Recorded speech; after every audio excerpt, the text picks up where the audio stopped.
Good morning. It's the rest of the news for Friday. This is Dan Earhart. Today's quote of the day from Albert Einstein is as follows: "The state is made for man, not man for the state." And that may come as close as anything to answering the question of what Occupy Wall Street is all about. Today is day 21 at Liberty Plaza, aka Zuccotti Park, home of 20,000 people yesterday. People venting their dissatisfaction with economic conditions. Zuccotti Park is not owned by the city of New York. It's almost an acre, just a few blocks from Wall Street. It's owned by Brookfield Properties. They have expressed their displeasure by posting signs, and they may try to pull the plug by officially declaring protesters to be trespassing. Upwards of 10,000 people yesterday in Portland, Oregon in a light afternoon mist. Likewise rainy in L.A.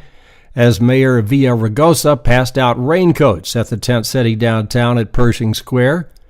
Tulane at Broad Street was the location in New Orleans. Protest sign in Houston reads, "I'll believe in corporate personhood when Texas executes one."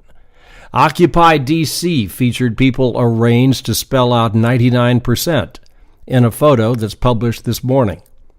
The Occupy movement has now spread worldwide to a count of 683 cities. Tumblr seems to have emerged as the go-to communications website.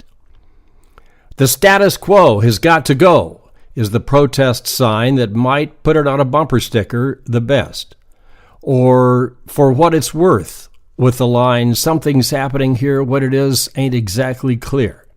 That song, written by Stephen Stills, was released during the Vietnam War by the Buffalo Springfield in January of 1967.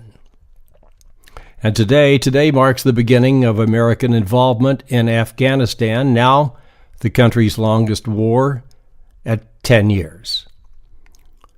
Astounding is the world's reaction to the death of Steve Jobs, who was frequently seen shopping while barefoot at the Palo Alto Whole Foods.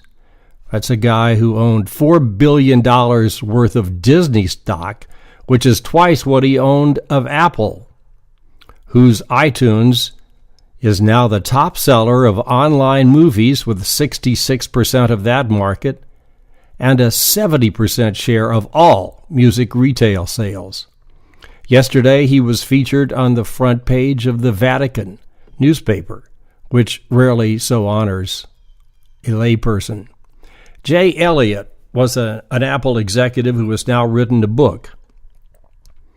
Jay says, "We're mourning Steve because we don't have much of his passion and directness in corporate life these days. He wasn't driven by the stock price."